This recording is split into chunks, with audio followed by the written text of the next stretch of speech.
الحمد لله وكفى والصلاة والسلام على عباده الذين اصطفى أما بعد فأعوذ بالله من الشيطان الرجيم بسم الله الرحمن الرحيم ونزلنا عليك الكتاب تبيانا لكل شيء وهدى ورحمة وبشرى للمسلمين صدق الله العظيم.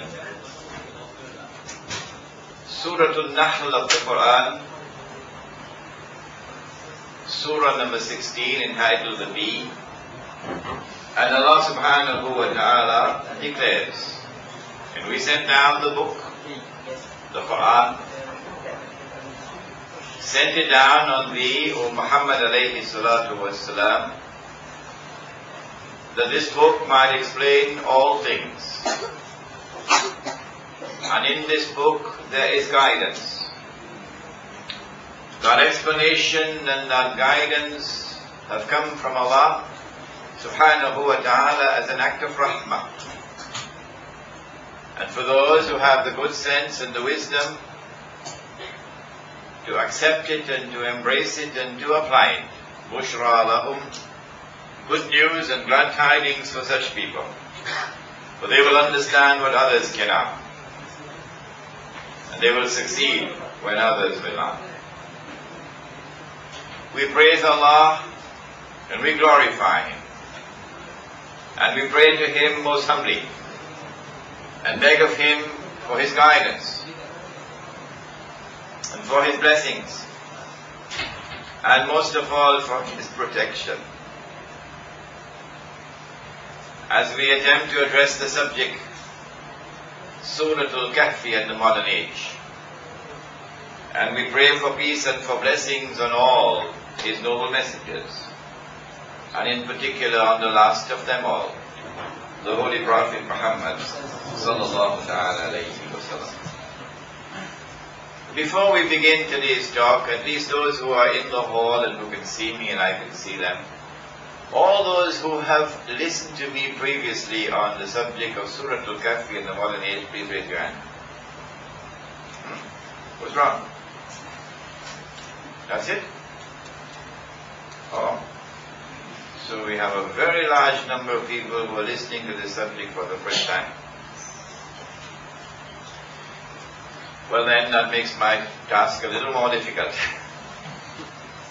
The Prophet ﷺ came upon his companions while they were sitting, talking amongst themselves, and he asked, "What are you talking about?" And they said, "We're talking about the signs of the last day." And then he replied and he said that the last day would not come until, and he mentioned 10 signs. And these are known as the major signs. Apart from these 10, there are numerous minor signs. The 10 major signs are: number 1,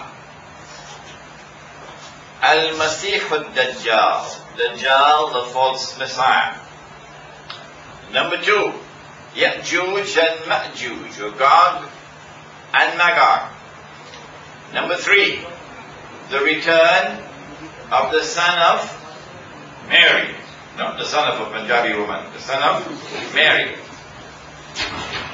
Number 4, Dukhan, smoke.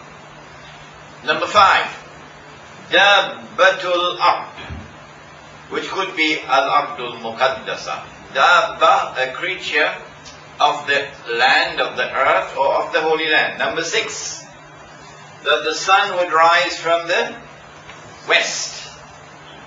Number 7, 8, and 9, 3 movements of the earth, 3 landslides, the earth opening and swallowing what it swallows, 1 in the east, 1 in the west, and the third one in, not Singapore, the third one in Arabia.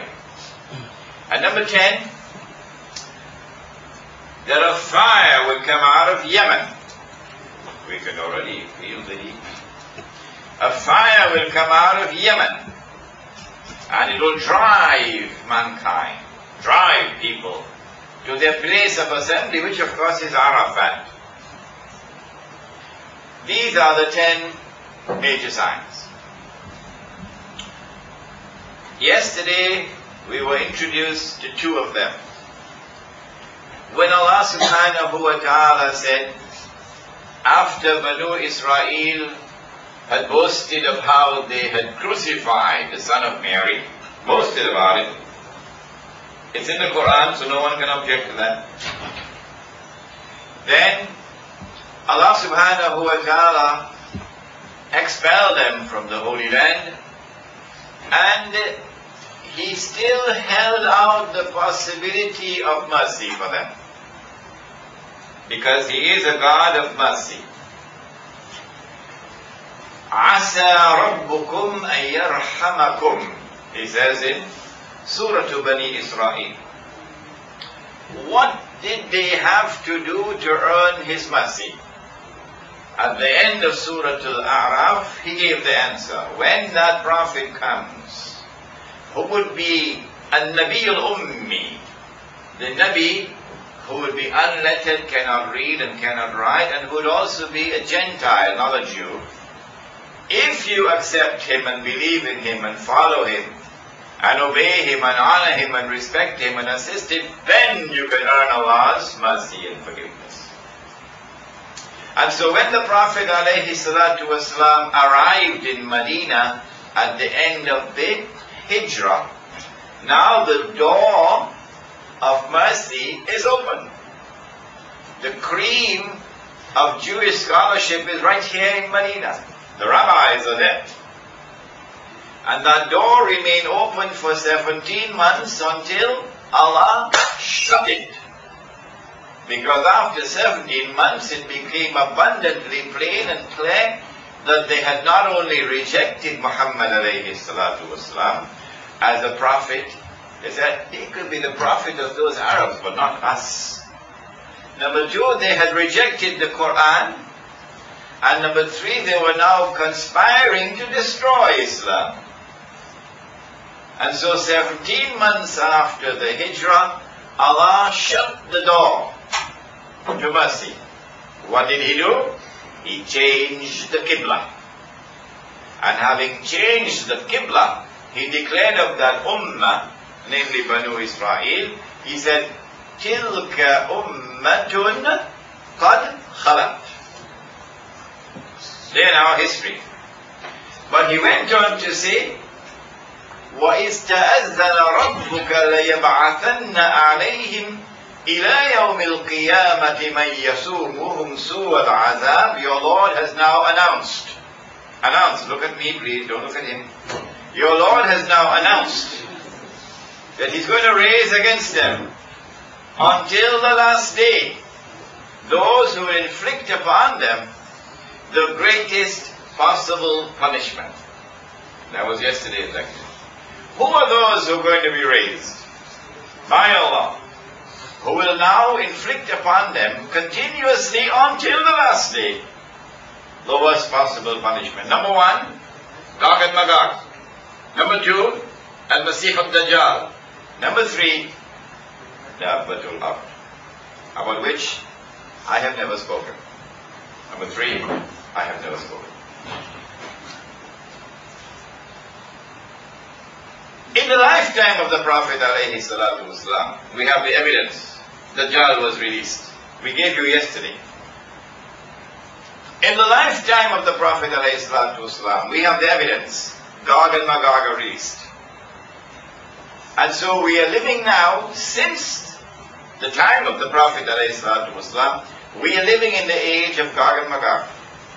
We are living in the age of Dajjal. And they will continue to be with us until that time when the son of Mary comes back. Then the true Messiah will kill the false Messiah. And then Allah will destroy Gog and Magog. And then Islam will rule the world.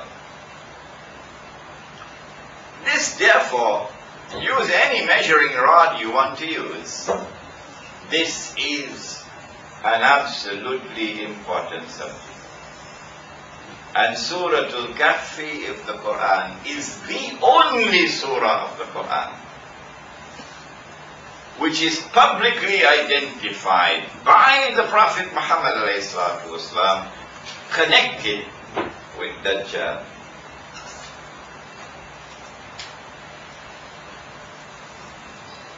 Bismillahi awwaluhu wa akhiruhu. Surah Al-Kahf of the Qur'an is the only surah of the Qur'an which has been linked by the Prophet himself alayhi salatu wasalam with Dajjal.